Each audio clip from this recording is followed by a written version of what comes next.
Hello दोस्तों, आप सभी को गुलाब जामुन जैसी मीठी मीठी नमस्कार। और इसी के साथ आप लोगों का स्वागत है मार्केट के पैचअप या ब्रेकअप शो में। आज की वीडियो कल रात नहीं आई है बिकॉज आप लोगों को टेलीग्राम चैनल पर अपडेट कर दिया था, क्योंकि कल HSBC म्यूचुअल फंड के द्वारा एक काफी इंटरेस्टिंग मीटिंग चल रही थी, जहां पर टॉपिक था माक्रो इकोनॉमिक्स। और ऐसा टॉपिक हमारे लिए काफी ज्यादा इंटरेस्टिंग हो जाता है और काफी कुछ सीखने को भी मिला है। तो मैं कल वहां पर बिजी था, फिजिकल मीट थी तो लुधियाना में था। तो इसलिए कल रात मैं पहुंचा 11 बजे के बाद घर पर। और फिर वहां पर आते ही मैं सो गया। और आप लोगों के लिए जहाँ पर आप टाइम चेक कर सकते हो कि स्पेशली सुबह उठा हूँ, तो बस सुबह उठते ही स्क्रीन रिकॉर्डर पर ये वीडियो रिकॉर्ड कर रहा हूँ। लेकिन हम आज की इस वीडियो में ना काफी कुछ इम्पोर्टेंट होने वाला है।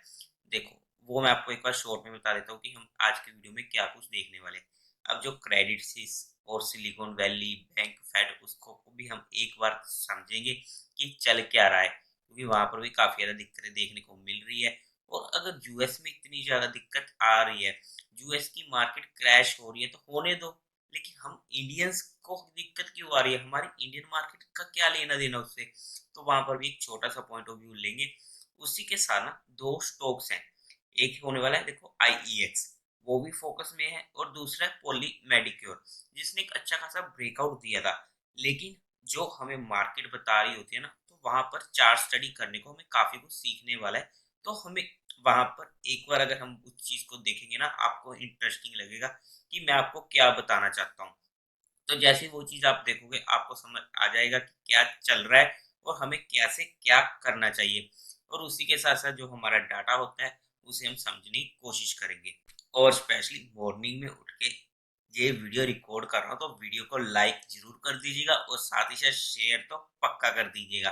तो हम अगर कल के दिन मार्केट की बात करते हैं, तो निफ्टी ओपनिंग देता है 17,166 की। और वहीं पर ही अपने दिन का हाई भी बना लेता है 17,211 का। अब अगर आपने कल की वीडियो को देखा होगा, हमारा रजिस्टेंस था 17,200 का। और वहीं से मार्केट पलटती है, सीधा पूरा दिन एक नीचे की डायरेक्शन पकड़ती है और सीधा नीचे की साइड चलता रहता है। जहां पर मार्केट का लो बनता है 16,938 का और क्लोजिंग देता है 16,972 की। एक बहुत बुरी क्लोजिंग होने वाली है।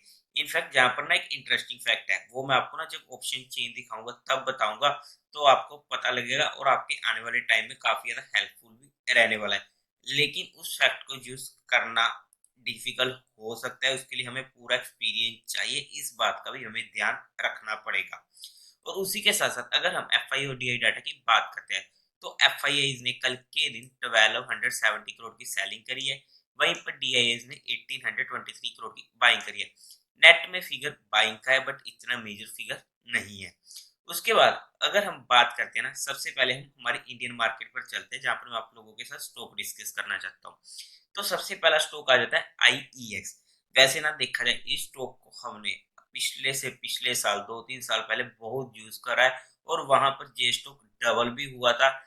और उसके बाद जब ये इसमें आई स्प्लिटिंग वगैरह, तब हमने इसको छोड़ दिया था। और उसके बाद इसमें कभी इंटरेस्टिंग फैक्ट आया ही नहीं था। लेकिन हाँ, उसके बाद इसमें हमें डाउन ट्रेंड भी देखने को मिला, स्टॉक काफी ज्यादा क्रैश भी ले चुका था। लेकिन अब ये दोबारा से इंटरेस्टिंग हुआ है। रीजन सुनो ध्यान से, सीखने को मिलेगा और आपको भी पता लगेगा कि ऐसा क्यों। जहां पर ना, जब ये वाला बन रहा है, जहां पर इसने 50 की मूविंग एवरेज को रिक्लेम किया, जहां पे एक अच्छे वॉल्यूम्स देखने को हमें मिले। उसके बाद कल के दिन जहां पर इसने अपनी 200, जो इसकी सबसे इंपॉर्टेंट एवरेज होने वाली है, जो आती है 151.53 की, जहां पे जाकर ही उसके ऊपर नीचे हल्का सा वहीं पर ही क्लोजिंग दी एक अच्छे वॉल्यूम के साथ।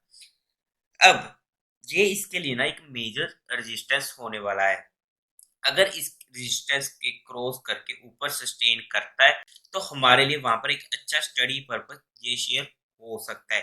बिकॉज वॉल्यूम आ रहे हैं उस चार्ट्स में, टेक्निकल बेसिस पे हमें वहां पर स्ट्रेंथ देखने को मिल रही है। लेकिन सबसे मेजर थिंग, अगर ये हमारी जो 50 की मूविंग एवरेज है, जो आ जाती है 142 के पास की, ये हमारे लिए एक इम्पोर्टेंट एरिया होगा, जो एक सपोर्ट का काम करेगा। और अगर मार्केट में जैसे कि आज के दिन अगर हमें कोई बाय चांस एक अच्छा करेक्शन देखने को मिले, तो वहां पर ये हमारे इंपॉर्टेंट सपोर्ट पर आ जाएगा, जहाँ पर ऑलरेडी जहाँ पर भी इसने कोशिश करी जहाँ से ये रिक्लेम किया और उसके बाद जहाँ पर रिट्रेस कर रहा है और इमीडिएट मूवमेंट भी आ चुका है एक अच्छे वॉल्यूम के साथ। तो वहाँ पर ये हमारे सबसे ज़्यादा एक अच्छा एरिया आ जाता है, या फिर इसके ऊपर जैसे ही मार्केट में सस्टेन करता है, क्लोजिंग देता है, तब ये हमारे फोकस में आ सकता है। तो इसे हम एजुकेशन पर्पज स्टडी कर सकते हैं। लेकिन जैसा कि मार्केट डाउन ट्रेंड में चल रही है, हमें हमारी क्वांटिटीज को कंट्रोल करना सबसे ज़्यादा ज़रूरी है। और अगर हम स्पेशली नए इन्वेस्टर्स हैं, तो हमें मार्केट को वेट एंड वॉच करना ही पड़ेगा। तब तक हम मार्केट में से थोड़ी दूरी बनाए रख सकते हैं, लेकिन मार्केट से दूर नहीं होना है। मार्केट को देखना है और आप लोगों को सिर्फ इंजॉय करना है और आप लोगों को सिर्फ मजे लेने हैं मार्केट के।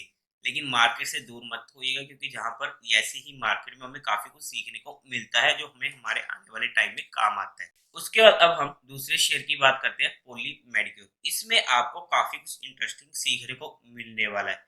अब सबसे पहले ना इस चार्ट को देखने से पहले हमें ये चीज समझनी पड़ेगी, जब मार्केट न्यूट्रल ट्रेंड में थी, ब्रेकआउट काम कर रहे थे और वहां पर हम थोड़े बहुत इंटरेस्टेड भी हो रहे थे एक अच्छे स्टॉक्स में कुछ।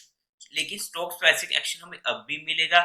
लेकिन इस स्टॉक में मैं क्या कहना चाहता हूँ, तो ध्यान से सुनिएगा। अब मार्केट का ट्रेंड हो चुका है डाउन ट्रेंड, जो आपको कल के दिन बता दिया गया था, सॉरी परसों की वीडियो में।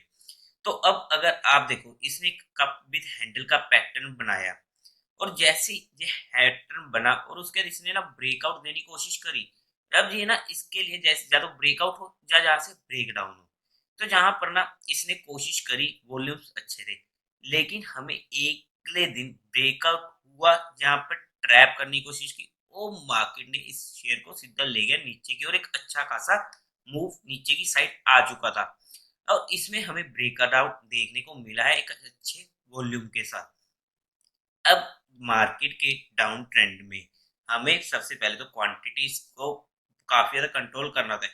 देखो, सबसे पहला रूल तो यही होता है कि हमें डाउन ट्रेंड में मार्केट में काम ही नहीं करना।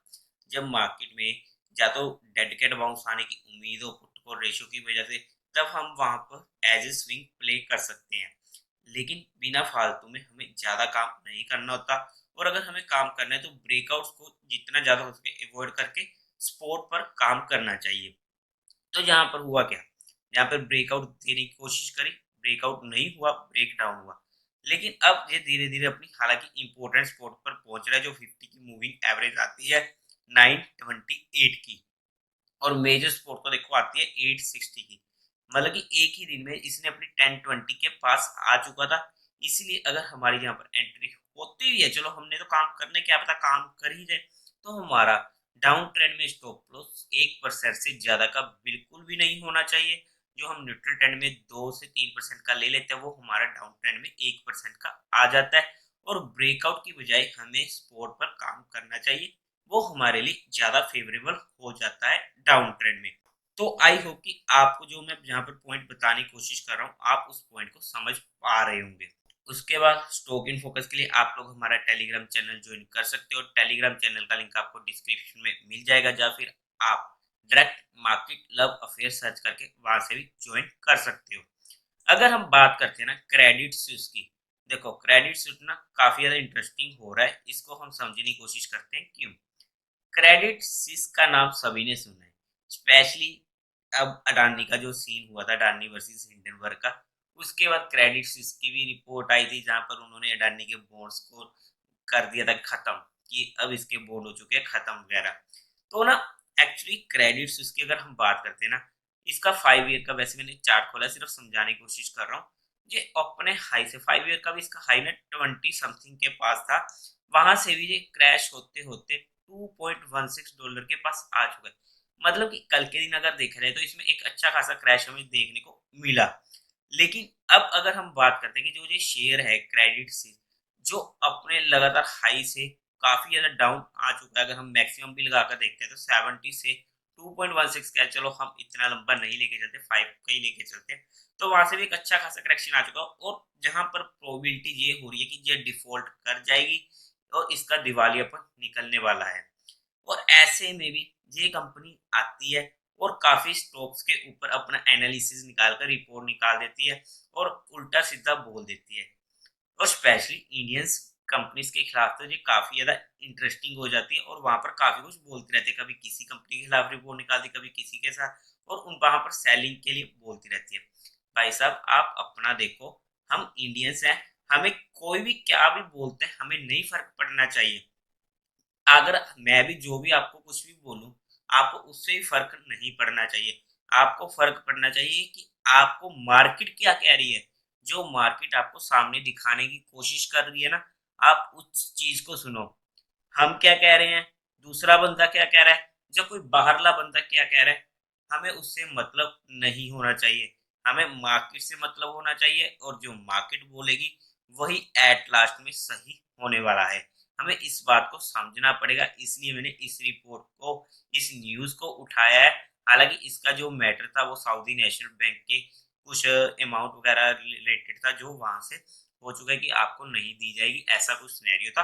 तो मैंने आप लोगों को जनरल इंफॉर्मेशन के लिए ये चीज बतानी थी कि हमें मार्केट की सुननी है, हमें किसी और से कोई मतलब नहीं है। ना आपको मेरे से होना चाहिए, ना आपको एक्स वाई जेड बंदे से होना चाहिए, ना ही आपको कोई बाहर लोग बंदों से होना चाहिए। आपको मार्केट से मतलब होना चाहिए, मार्केट क्या कह रही है। इसके बाद जो भी सिलिकॉन वैली बैंक का देखो जो भी सिनेरियो आ रहा है उसके रिलेटेड, और बैंक्स का भी जो रिलेटेड आ रहा है, वो मैंने आप लोगों को एक जनरल सी भाषा में कल के दिन बता दिया था कि क्यों, क्या और उसका सोल्यूशन क्या है। वो मैंने आप लोगों को सब कुछ क्लियर कर दिया था, एक बार कल की वीडियो को देख लीजिएगा। उसके बाद अगर हम एक ग्लोबल सरफेस आईपीओ का फाइनल सब्सक्रिप्शन स्टेटस देख ले, तो qualified institute 8.95 times, HNI 33 times, जहां पर रिटेल कैटेगरी में अप्रोक्स 5 टाइम्स, और टोटल आईपीओ 12 एक्स के टाइम तक बढ़ चुका है। एक ठीक ठाक सब्सक्रिप्शन हमें देखने को मिला है, ओके ओके सा। और मैंने इस आईपीओ को अपने फैमिली मेंबर के लोड से सिर्फ रिटेल कैटेगरी में अप्लाई किया है। ठीक ठाक भी मैं इसलिए कह रहा हूँ क्योंकि आईपीओ का साइज काफी छोटा था, तो उसके अकॉर्डिंग हम ऐसे मूड माहौल में ठीक ठाक बोल सकते हैं। लेकिन अगर आईपीओ का भी मूड माहौल, अगर हम मार्केट के मूड माहौल की बात करते हैं, काफी अच्छा होता, तो इसमें हमें एक अच्छा सब्सक्रिप्शन भी देखने को मिल सकता था।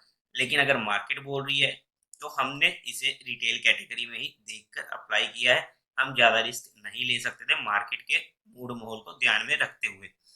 उसके बाद अगर हम बात करते हैं ना, अगर हम सबसे पहले निफ्टी की बात करते हैं, तो ना मैं जहां पर एक बार के चार्ट खोल रहा हूँ दिल्ली कैंडल का, जो जहां पर इसने लो बनाया था ना 16,747 का, जो ये लो बनाया ना, ये काफी इंपॉर्टेंट होने वाला है। जो इसने पुराना लो था, ये एक बहुत इंपॉर्टेंट सपोर्ट का काम करेगा।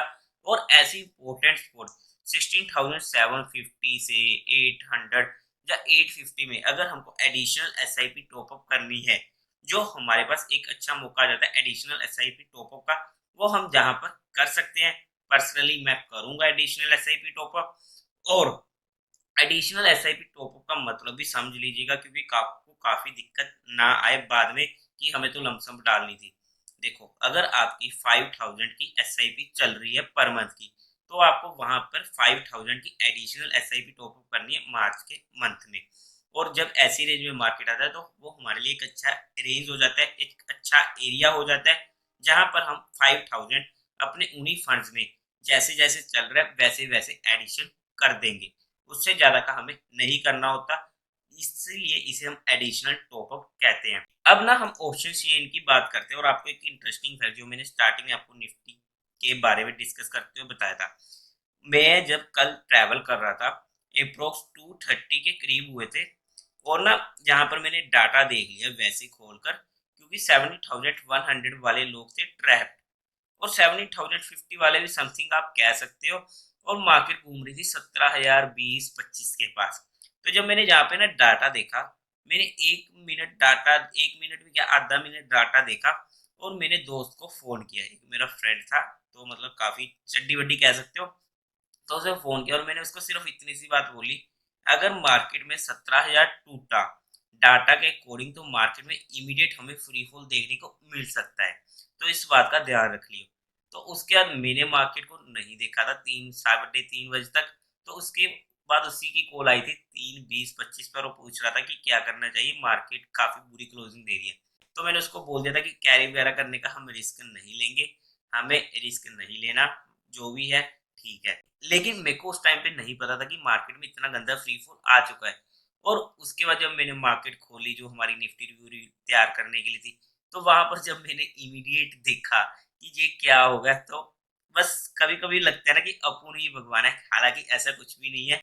वो तो सिर्फ मार्केट ही दयावान है, जहां पर उसने हमारी लाज रख ली। हम तो इतना ही कहते हैं, कभी भी हमें इस बात का घमंड नहीं होना चाहिए कि हमें बहुत कुछ पता है, या फिर हमने ऐसा बोला था और ऐसा ही हो गया। ऐसा हर बार नहीं होता। इसीलिए कह रहा हूँ कि ठीक है, अगर हो जाता है तो मार्केट को ही इसका धन्यवाद देना चाहिए, हमें इसका क्रेडिट हमारे ऊपर नहीं लेना चाहिए। लेकिन ऐसा क्यों हुआ? देखो उस टाइम ना डाटा दिखा रहा था, अब डाटा ने जैसा दिखाया वो मैंने उसको बता दिया था। हालांकि बताने को मैं टेलीग्राम चैनल पर भी बता सकता था, लेकिन वहां पर ये चीजें काफी ज्यादा रिस्की हो जाती है और हमारे रिस्क फैक्टर को हमें समझना होता है, तो हम उस तरीके से इस चीज को देखते हैं। तो ऐसी चीजें हम ओपनली नहीं बता सकते हैं, क्योंकि वहां पर मैं नहीं जानता कि आपका रिस्क फैक्टर क्या है, तो उस चीज को भी समझना जरूरी है। लेकिन अगर अब हम कल के मार्केट के लेवल्स की बात करते हैं, तो सबसे पहले ना दो चीजें समझ लीजिएगा कि कल के दिन है एक्सपायरी, और एक्सपायरी में एक्सपायरी ड्रामे हमें देखने को मिल सकते हैं। तो सबसे पहला जो हमारा रूल होता है कि हमें एक्सपायरी के दिन उस एक्सपायरी में काम ही नहीं करना है, बात खत्म हुई।